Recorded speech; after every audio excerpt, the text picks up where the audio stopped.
For the work session of the Wilsonville City Council for July 13th at 1 p.m. Any councilor concerns? Seeing none, we turn to the work session. Frog Pond East and South. West Hills legislative request.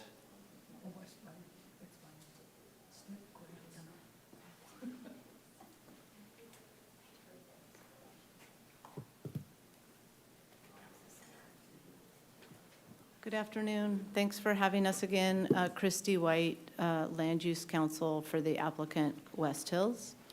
Mimi Dukas, AKS Engineering, also with West Hills. I don't know how you want to proceed today because the Johnson Economic Report, as I understand, was something that you didn't have last session. It was distributed to you.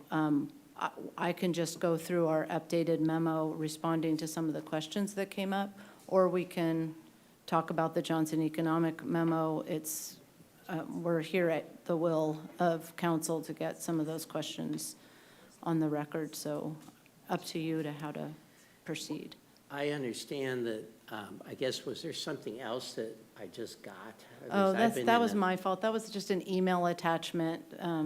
Could you tell me what it is? I was in Sure. a meeting Sure, with for sure. Washington County mayors. That seems important. So the only thing it is an email that's referred to in the memo that you already got.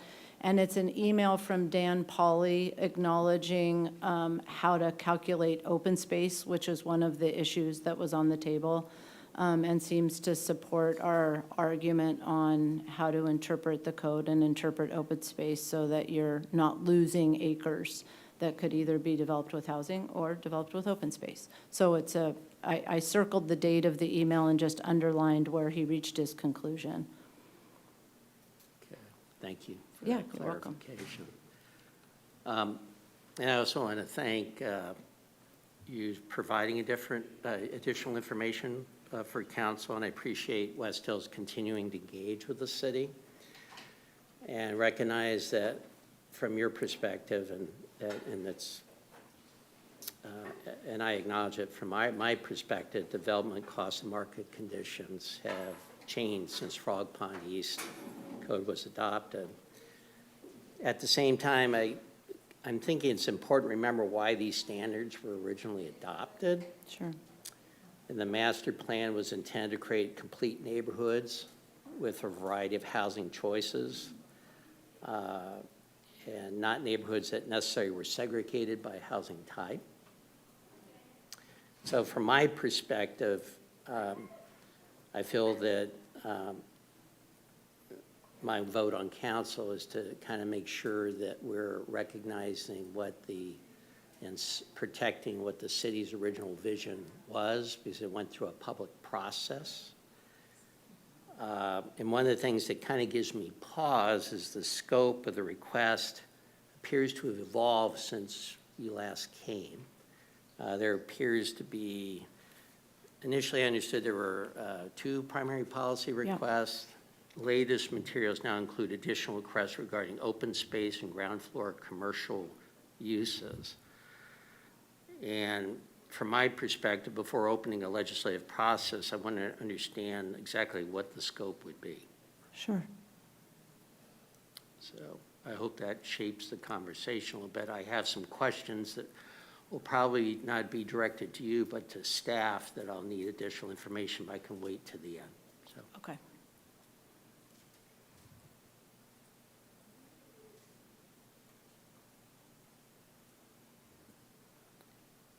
Is there any other introductory comments? And, go ahead. I just got the button, so Councilor Skoll. Following that, my question becomes wanting to understand the process here. When this originally, and I don't remember all of it, I was sitting on the Planning Commission, I think when these original discussions were had, there was some negotiations between the Planning Department and your staff, and we went through this top to bottom at a fairly significant level. And, what I'm concerned about is they went back and looked at some of that documentation that came from you, and the mayor's just touched on this. This continues to evolve. And I asked this question last time where, there is a waiver process in place, and, that helps this when you would put these standards, and you set these standards, and we go through the public process of approving them. The waiver process there is there to kind of allow you to move about within those standards. Now you're coming back and asking us for legislative change, which basically would affect everything across the board in general terms. And so the question is that, and I think if I understand correctly, it's due to economic conditions and things have mostly, and those are the things that have changed over that time. So the question becomes, if we were to proceed down this path and possibly approve it, what's to say you don't come back in another 2 years and you want to do it again? When there's a waiver process in place there to, basically work us through that, through those changes. Yeah. Good question. Thank you.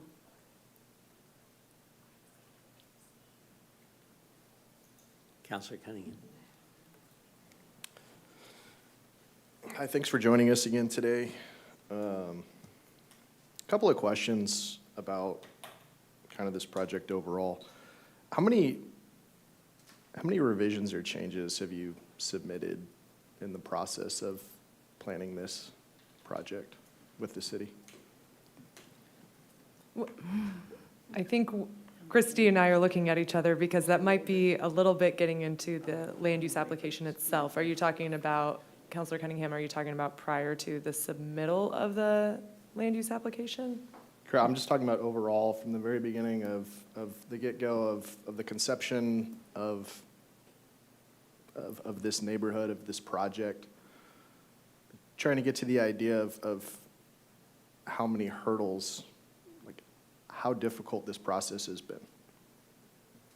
And by this process, do you mean the legislative land use process for the master plan and development code, or do you mean the quasi-judicial land use process? Because I think we need to stay away from that part of it. Okay. But West Hills was involved in the legislative land use process when it was going through the master plan and development code.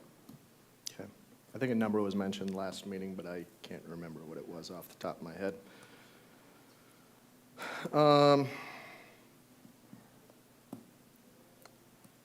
I mean, my questions are pretty limited if I can't ask,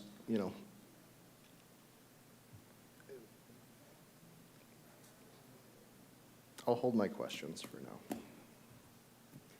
I want to acknowledge Councilor Cunningham's frustration because the way this is, there are questions I want to ask that I can't ask because of this. And so I give him grace because I would want, there's some things I would want to explore, but we have to respect the processes that are in place now.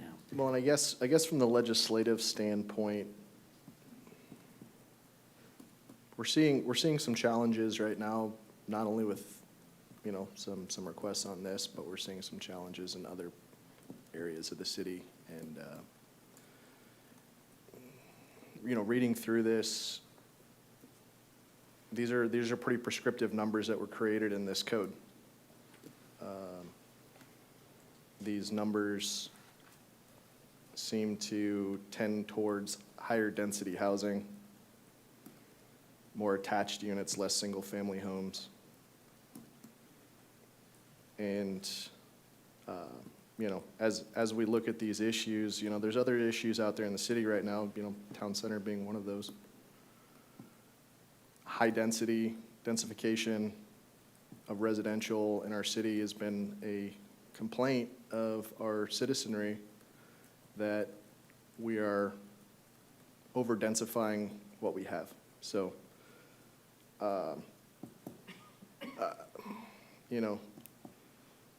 this is highly prescriptive. I would be interested to know how prescriptive this is compared to other cities and how they take on their codes. I don't know if that's something we can get into here. Thank you. Councilor Shevlin. Thank you. In regards to your question about the Johnson Economic Memo, thank you, and I did have a chance to review it, and if we have time today, so we'll need to kind of get into the meat of things, I wouldn't mind, it is compelling, and the market is always changing, of course, but I really appreciated the information in it, and if we have time and we have other counselors that are interested, I wouldn't mind a high-level review, just to make sure that we're hitting all the high points on it, because there is some good information in there. Thank you. City Council President Barry. Yeah, so I appreciate you taking your time to come. I would be really interested to hear you summarize what you're bringing to the table today. I'm an urban planner background, and so I really believe in the process that the city's gone through. So you're going to have to be pretty compelling to sway me. Thank you. Fair enough. So I think you got your guidance from all members I of do. council. Thank you. And from our perspectives, and take it away. Okay, thank you so much. Again, Christy White for West Hills. In terms of just responding to the introductory remarks, the scope of the amendment request certainly has not grown, the issues have not grown from the very beginning of this process. They definitely grew between Memo 1 and Memo 2, because what we were trying to do is give you a response to the question about what else is a problem, what are the additional costs that you've incurred, and all of these things are interrelated. So, for example, if you don't get an SDC credit for a park, and you also have to build ground floor commercial where there's no market, these are layered costs that end up making it financially infeasible. So at the injury of what looks like growing the pie, it certainly from a subject matter hasn't grown, but it has definitely grown between Memo 1 and Memo 2 and in hopes that we're being very responsive to the question about costs. Yes, there's a waiver process. I know I can't talk about the waiver process, but if that process was working, we wouldn't be here. So that's all I'll say about that. Is this code more prescriptive than other residential development codes that at least I've worked on for the last 30 years and AKS has worked on? I can say definitively yes. This is extreme in terms of how prescriptive it is and how it is prescriptive based on land area, which causes a number of problems. So those were the initial comments. And so I'll just walk through some of the housing diversity pieces, which is obviously a big and primary piece that we were concerned about. And some of the questions that came out of this were, well, the code was designed to have a number of entry points for the market so that a number of different types of families and folks in Wilsonville and residents could enter this market at a number of different levels, making it more affordable. What does your diversity do for that? And there was a question about, is a townhome more expensive than a single family?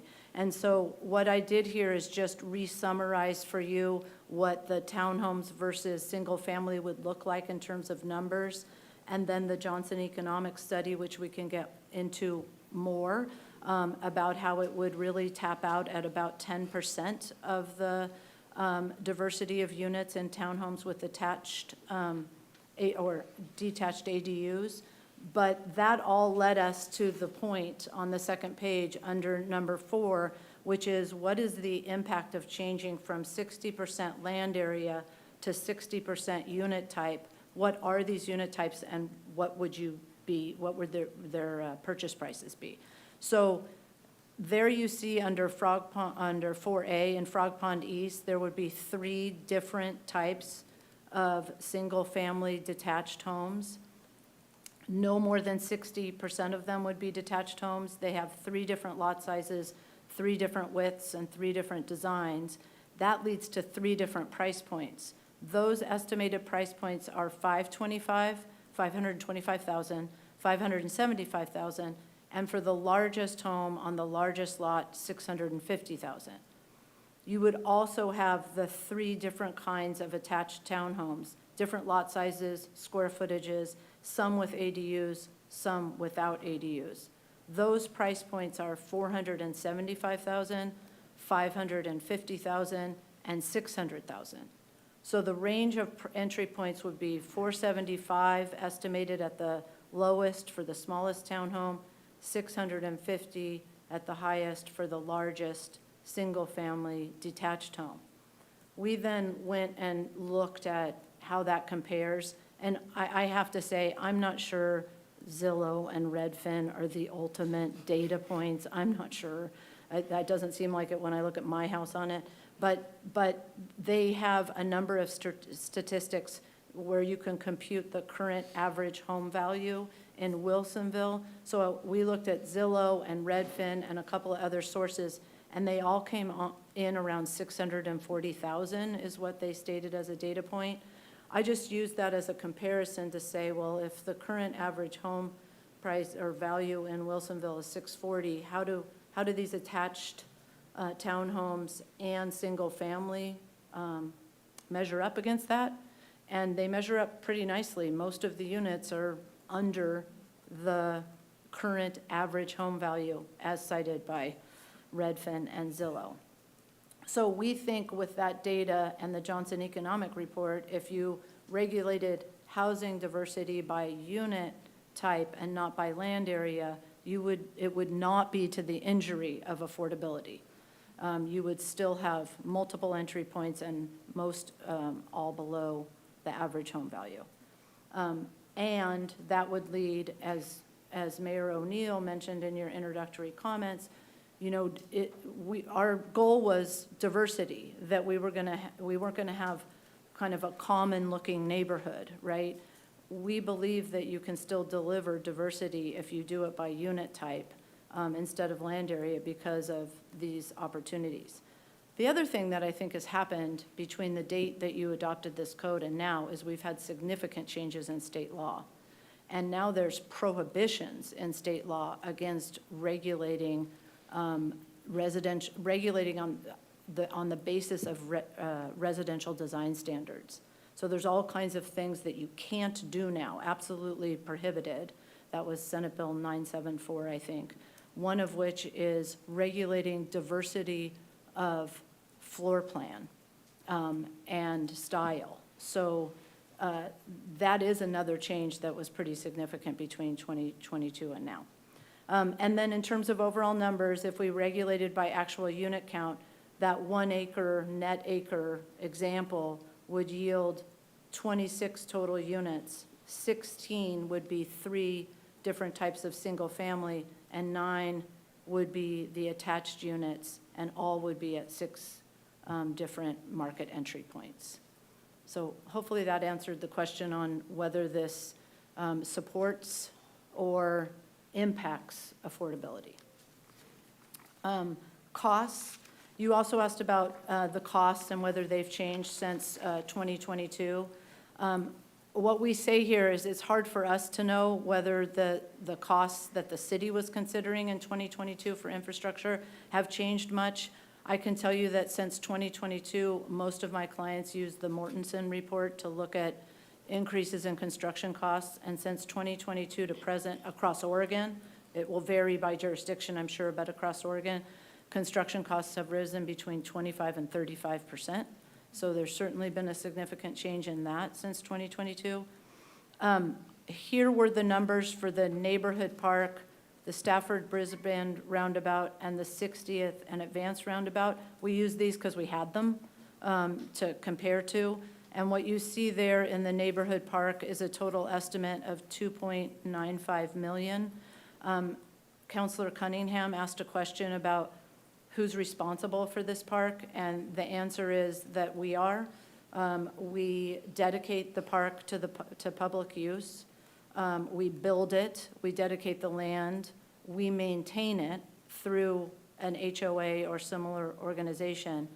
And then the question was, what happens at the end of 10 years? The way we're reading the code, and we would be happy to be clarified on this, is that at the end of the 10 years, it goes to the public. But we're not seeing that the maintenance carries to the public as well. So we're not sure if the HOA continues to pay for maintenance after the 10-year mark or doesn't. That's also would be very unusual based on the other codes that we have been involved with. The Stafford Brisbane roundabout, this isn't our engineer's estimate, not the city's estimate, of 2.23 million, and the 60th and Advance 1.73 million. Of course, those are based on proportionate share. We would not be the only developer contributing to that transportation infrastructure. But in Frog Pond East, you also have SDCs generated at 13 million. So you start getting just a subset of these costs at 16.4 million, and that doesn't include, supplemental fees or other SDCs or other on-site infrastructure. So I went through that pretty quickly. We laid out as many of the costs as we could and the comparison. In my experience, these costs are extraordinary for the type of development that we would be, prescriptive development path that we would be required to follow here in Frog Pond East. The only reason ground floor commercial is listed here next in the memo is partly because of the cost of it. It's a good idea. There's no question about it from a planning perspective. Having ground floor commercial along a street that you've designated as your commercial corridor is a good idea. What we're seeing in the market makes it very difficult to see how brick and mortar ground floor commercial in the amount that's required here would be successful. So it's really a cost analysis. You're using that land to build out ground floor commercial under the code. It can't be a residential use, and it's possible that you're going to have vacancies. So it just ended up it's a cost issue. Two other issues, we already talked about both of these before, the SDC credits, the idea that you're both building a park, dedicating it to the public, improving it and maintaining it and get no SDC credits for it makes it a very expensive park, which of course puts upward pressure on housing costs. And so before we asked, and we asked again, that if the council decides that this is worthy of further investigation with staff and proposed code amendments, we'd ask that a code amendment look at SDC credits for this kind of park. And the last one was open space. So we breezed over that last time on open space because it's a little complicated, but I'll just summarize it quickly. So the area required for open space in Frog Pond East is 25% of your gross development area. The gross, that's how you get to the number. How many acres am I going to have to develop as open space? The gross development area is the entire area of your master plan after excluding BPA easement area. So the way you get to the number is by taking 25% of your gross development area. Then you take that number and say, what counts as open space? So the 25% calculation is the area you develop, and what the code is currently being interpreted to say is none of that acreage that's open area can be counted in the BPA easement area, which is open area under the code. So it seems a little silly to interpret it like that, and if it is interpreted like that, as I said before, you lose a couple of acres of land that you can neither develop as housing or open area. That can't have been the reason. And so we attached, our understanding the entire time was that the BPA easement counts as open area because it was planned and designated as open area in the Frog Pond East and South Master Plan. And we should be able to count it as our open area. And there's an email from Dan Pauly agreeing with that early on, which was our operating assumption. So I'm not even sure we need a code amendment on this. We may just need okay, we've got two different interpretations going. Which one is the right interpretation? And with that, we can turn to the Johnson economic study if there's no questions about Well, that. I'd like to Yeah, chime in. please. There were a lot of questions about process and the master plan and how we got here.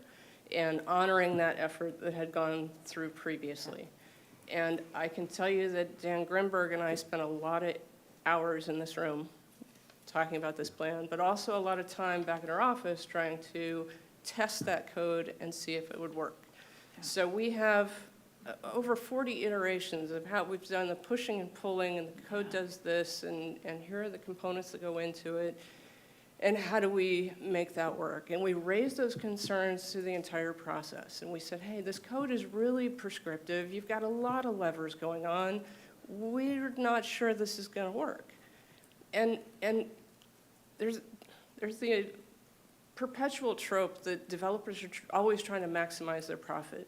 Well, sure, I mean, it's business, but that's not actually the situation. They're trying to get to a project that meets market circumstances. They need to make sure that you can apply for a loan to build the project, that the finances work for it, that there is an end user who will buy these homes so that, again, you can get the capital to build it. All of those things have to work, and they're not working right now. There are no interested home builders in the project because the housing mix is out of sorts. The housing type is just upside down, and the infrastructure is too expensive. So it's not about trying to maximize profits. It's trying to reach the threshold of a viable project. And so we went through this code process, and we said, hey, concerns, here's some ideas. There wasn't a lot of response to that. The response was, hey, we've got a waiver process. Developers struggle with the waiver process because it's an uncertain future. It's a lot of investment to put a full land use application together with the uncertainty of, will my waiver get approved or not? At least with clear and objective code, you either meet it or you don't, and I have my interpretation of how to read it, and somebody else may, but it's very clear, and you can go through a legal administrative process to get interpretation on clear and objective code. With a waiver process, it's a negotiated process. And so our team was frustrated that okay, we're telling you concerns with the code, you're saying get through the waiver process, there's a way to deal with this. But we're struggling with the waiver process. We're not getting the negotiated process that we were expecting. And here we are. So we did honor the process. We understand the vision for the master plan. We're hitting density. We're meeting density goals for the overall project. We're hitting diversity goals for the overall project. And we're being told it's not good enough. It's not precise enough. You need to move stuff around. Here we are. I was Or just did I going to say say, Mimi, we got to be a little careful about talking about the specific project. Understood. Go ahead. Do you want to go to Johnson or? Yeah, I don't know how you want to go through the Johnson report. Maybe there's questions There's- about it. Come. We could start just at the beginning, and perhaps you could just review each one of the data, the graphs, just to make sure we all have the same understanding, if you have the time, if we have the time to do that. Just a summary probably that covered the key issues. Sure. Full disclaimer, lawyer, not economist, but I have read this and spoken with the author, and I think I understand it.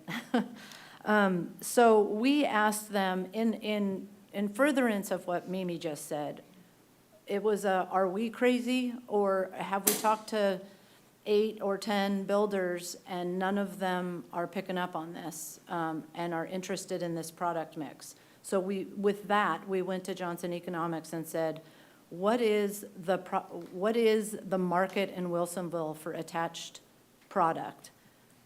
What was it?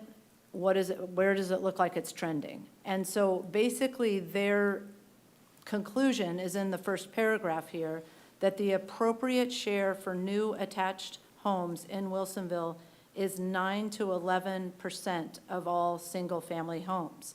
And then they start to describe how they reached that conclusion. And what they did on page 2 of 5 is look at the trends, right, from 2016 through 2025, and looked at attached homes having made up a relatively, actually large share of the single-family market, and that was due in part to Charbonneau and Villebois. And so over the past 10 years, what they concluded based on the data was that 20%, attached homes accounted for 20% of all single-family sales in the city, both in new homes and in existing homes.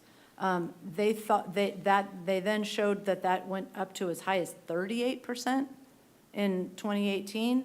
And their analysis was those higher swings were the result of the product in Villebois. So you can see then the two graphs that show a significant increase in attached and then a dive in attached as we get closer to 2025, which is the rest of page 2. And then on page 3, they looked at other cities around Wilsonville, at Tualatin, Westland, Oregon City, and used RMLS data and concluded that very few new attached homes were sold between 2016 and 2023, but 24 of the 37 new homes were built in 24 and 25, and that was 18 to 21% of the new home sales in those years in those markets. In the existing home market, the share for attached homes has now declined and is from 6% to, well, it declined from 6% to 4% over the 10 years. And then they provide comparative charts on those trends in other cities and in Wilsonville. And then they get into the impact of oversupply. So what happened with oversupply was that sellers lowered their prices, and because they lowered their prices, we saw more uptick in the sales of some of those attached units. And then what you see here is they had price gains of 11 to 15%, and detached homes in Wilsonville gained by 8%. So they concluded that that was a clear indication of oversupply in the market. And then they compared the price trends to the regional trajectory and concluded that it's really about 9 to 11% is the current market and the predicted market for attached homes in the city of Wilsonville. If more is required, they might not be built because people don't want to build homes they're sitting on. Capital doesn't like to sit in an empty house that isn't trading. And if they are built and oversupplied, the price will be depressed, which is also disinteresting to capital to come into a market that's showing a 10% attached home and they're required to build 40% of attached homes. So to Mimi's comment, this is trying to fit all of these pieces together, which are a lot of pieces and a lot of levers to pull.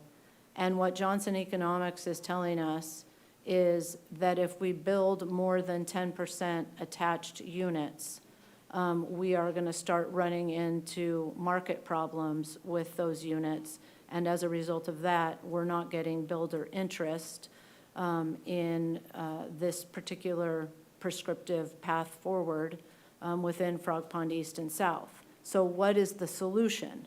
I mean, the other side of that equation is that single-family detached does have a strong market, and if we can keep the price point at an affordable level with multiple entry points, and even though you're not required to anymore, provide design diversity with those units, 3 different lot sizes, front-loaded, back-loaded, 3 different building footprints, you're still getting diversity, you're meeting density, and you still have the diversity of the attached units. You're just not being forced to overbuild them. The minimum density provisions prohibit you from doing giant estate lots. Right. So you're going to keep that affordability with the detached homes. You're just going to have a broader buyer profile. Right. Mayor. Counselor Shavlin? Thank you. That's exactly the type of overview that I was looking for and gave me a little bit more depth than what I had interpreted by looking at Okay, the thank you. report. I really appreciate that. So that said, I want to make this project work. You've provided a lot of, in my opinion, compelling information. I don't want us to build product that does not sell, and does not meet the needs of our community. So in my opinion, the information you're giving us by trying to be as diverse and flexible within what we're asking for, in my opinion, is not unreasonable. Thank you. Thank you.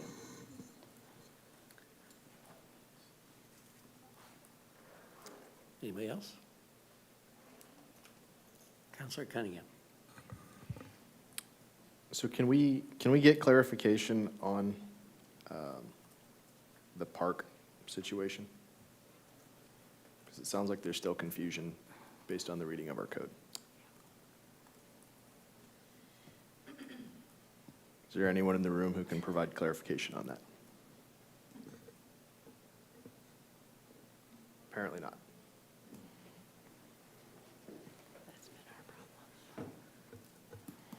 And Counselor Cunningham, for clarification, are you asking about long-term obligations on the park?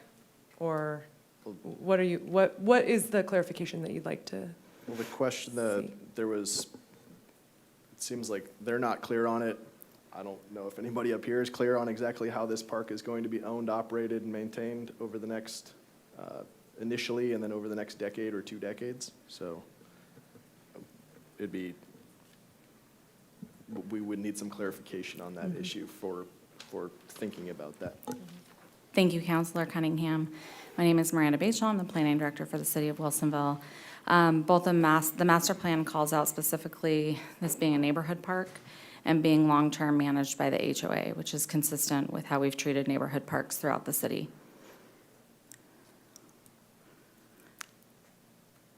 So this would not be like a citywide community park, like the one that's planned in Frog Pond South on Advance Road. That would be a public park, publicly owned and maintained. The neighborhood park would be owned by the neighborhood and maintained by the HOA. And would it be open to public use? Yes, technically. I mean, it's primarily going to be used by the surrounding neighborhood, which is the purpose of neighborhood parks. But it is open to the public. We don't gate our neighborhood parks. Okay, thank you. The other issue that was brought up during the presentation surrounded ground floor commercial.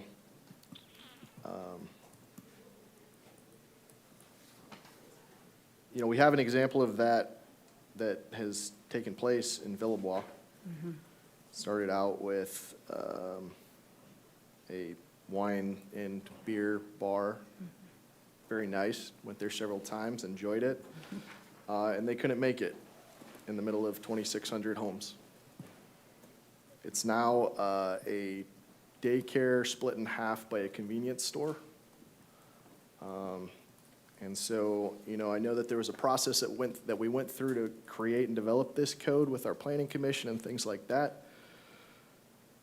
However, I don't see that we have an example of that working in the city, and maybe some of this code doesn't work in reality. And it seems like that's what's being brought to us today, is that the code may have been made with good intentions.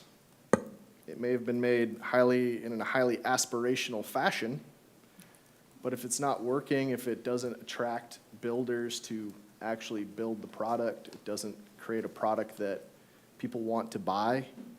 In conversations with some realtors that I know, attached units, people aren't looking for attached units. They're looking for single-family homes. They don't want to share a wall. And so if we have this highly prescriptive, you must have 60% one type and X amount another type, and have even a third type of unit. I mean, I don't see that in a lot of developments that are in surrounding areas. The one that comes to mind, because I'm up there a lot at around Horizon Christian, that neighborhood that just went in up there, doesn't seem like it has a real high diversity of housing types. It's a lot of single-family homes from what I've observed. You know, if we're creating red tape that's getting in the way of this development, I mean, right now, there was an article that came out last month that it's about an average of $130,000 of government red tape getting in the way of affordability of homes. And if we have policies that are creating mandates of housing types that aren't going to be decently profitable, it's just gonna drive up the cost of the rest of the housing on top of it. So, yeah, maybe we went through a public process and planning commission looked at it and this and that, but we have developers sitting in front of us today who are saying that it's unworkable. So, you know, when we're hearing that, I heard it during the conversations on the building height task waivers. The developer that was on that task force said that the code for town center was incredibly complex and difficult to work with. So it seems like we have a pattern here of difficult, hard to work with code in our city, and maybe we should consider figuring out how to simplify that and let developers do what they do best and develop things at the highest level that they can. So for me, I am with Councilor Shevlin on that there are some good arguments to be made here to lighten the load, and I think it would help to bring down housing prices and create better affordability, and that's something that this council has stated before was a goal of ours, that we want to ensure that there's affordable housing in Wilsonville for people to live in and to purchase and own homes in this community. So that's where I'm at on it. Thank you. Councilor Cunningham. Anybody else? City Council President Barry. I guess I need a little bit more time to consider this, but I still think that having mixed use is a good idea. And I do see like there's some commercial in Charbonneau that I think is really popular. The bakery over there is well used, and they have a hair salon that is well used. I was in Southeast Portland where there's a mix of homes with nearby commercial use, and I do think that we're not just planning for today, but we're planning for long-term, and that the city tends to be pretty progressive in their planning, in their visions. So I think some flexibility can probably be worked out, but overall, I like the concept of how the plan is. Anybody else? Councilor Skull.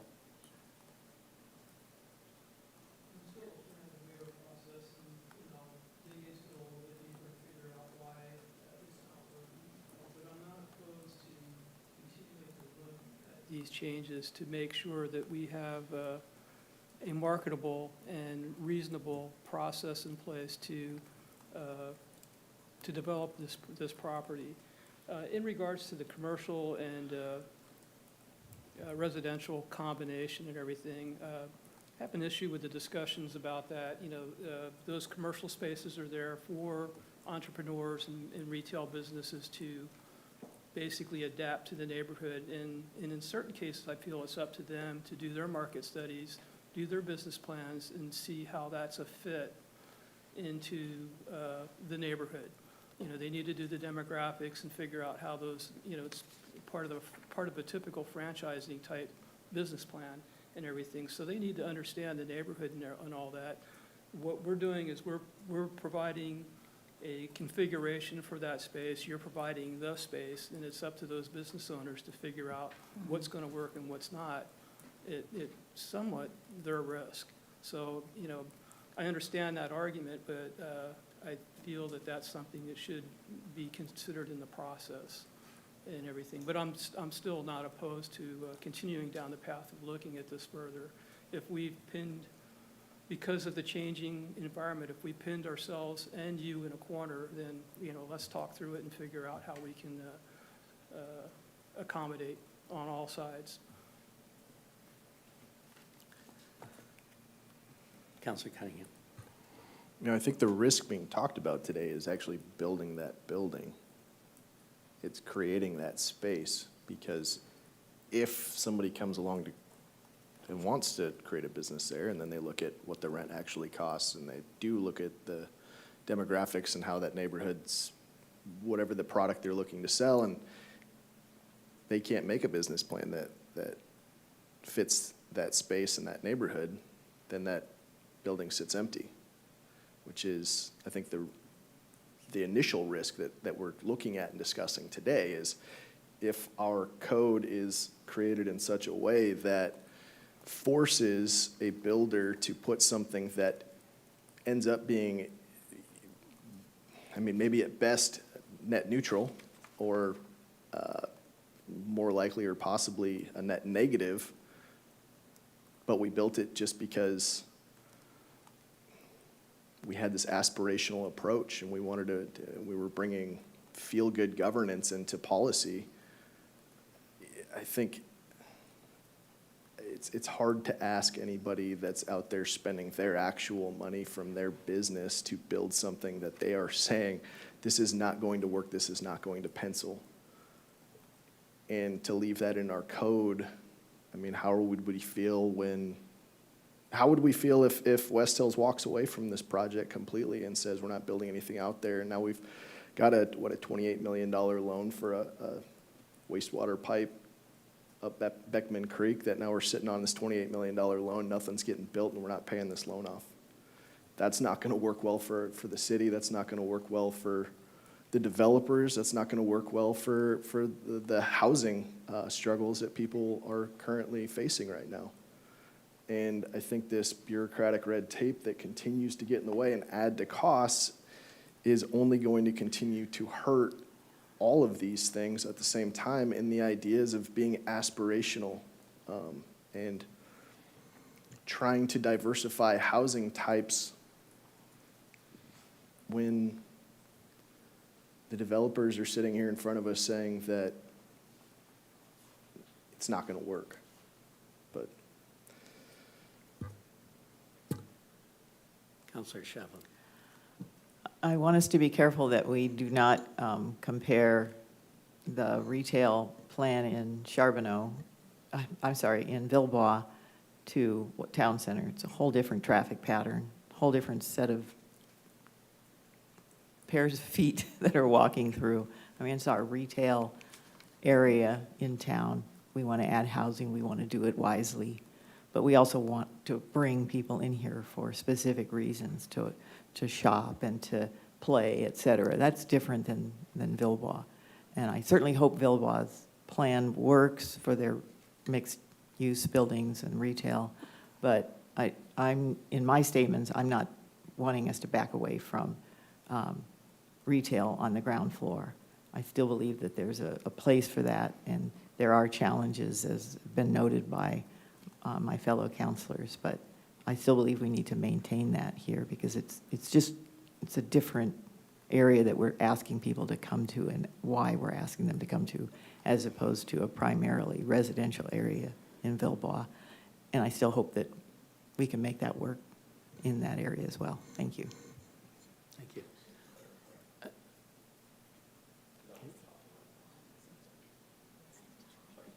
Sure, Counselor Cunningham. just to clarify, I wasn't talking about Town Center, I was talking about the ground floor requirement in this Frog Pond neighborhood. That's where I see the equivalence being of Villebois versus this. It's a very similar development to me. Counselor Scoll. And just to clarify, a further clarification on my point, based on my statement, I'm not trying to push the full level of risk on the entrepreneur or the retail.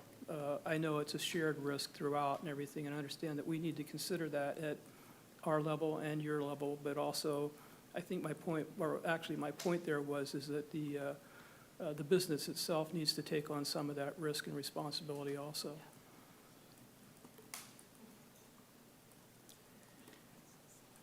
So, thank you, counselors. Here's some things. Thank you for your presentation. Thank you. It was well done. I have questions for city staff. I have 13, to be exact, which I am not anticipating them to be responded to in this meeting, but so I want to let you know where I'm coming from. I'm keeping an open mind. And like you, I'm a lawyer, although not practicing, so I look at things in, I guess, a very procedural thought process. So I'll just put some of my questions out there to city staff to take in mind, and I'll send a copy. Really want to have an understanding if city staff is able to clearly identify every code section the applicant is requesting to amend. I also want to be, do we reasonably consider these together, or should they be evaluated separately? What procedural steps would we be required to do? In other words, is there more public outreach? Is there planning commission review, council work sessions, hearings, notices? I just want to have a better understanding and education. I would assume other councilors would think that would be helpful. What is our anticipated timeline? And how's that impact the current work of our existing council priorities, staff workload, and the city's budget, if anything? I just want to have that understanding. Would outside consultants be needed or hired, and what would be the estimated cost on that? Would West Hills propose, are they proposing to reimburse the city for the costs incurred? These are just questions I have. Are there alternatives that could address some concerns without reopening multiple sections of the code? How does each requested amendment relate to the original planning objectives of Frog Pond East? I just want to have staff's perspective, the city's perspective on that. And would changing one section create pressure to revisit other interconnected provisions of the code? And if we initiate a legislative process, how will staff define its scope so the council is considering only those issues it intends to consider? And are there broader policy implications or precedents that council should understand before deciding whether to initiate a legislative amendment? And those are things that, quite frankly, I don't walk around with gray matter to have those answers. I would appreciate input from staff, from our city attorney, any input that West Hills may have, but that's something that I need to understand. But I'm keeping an open mind. And again, this is my first legislative process as a mayor, so I just want to have those understandings.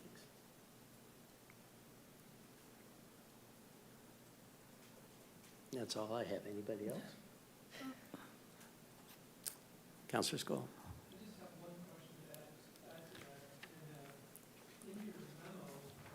Statement there that says that the city also has some of the highest development fees and supplemental fees in the region. And I'd like to understand what the comparables are, Okay.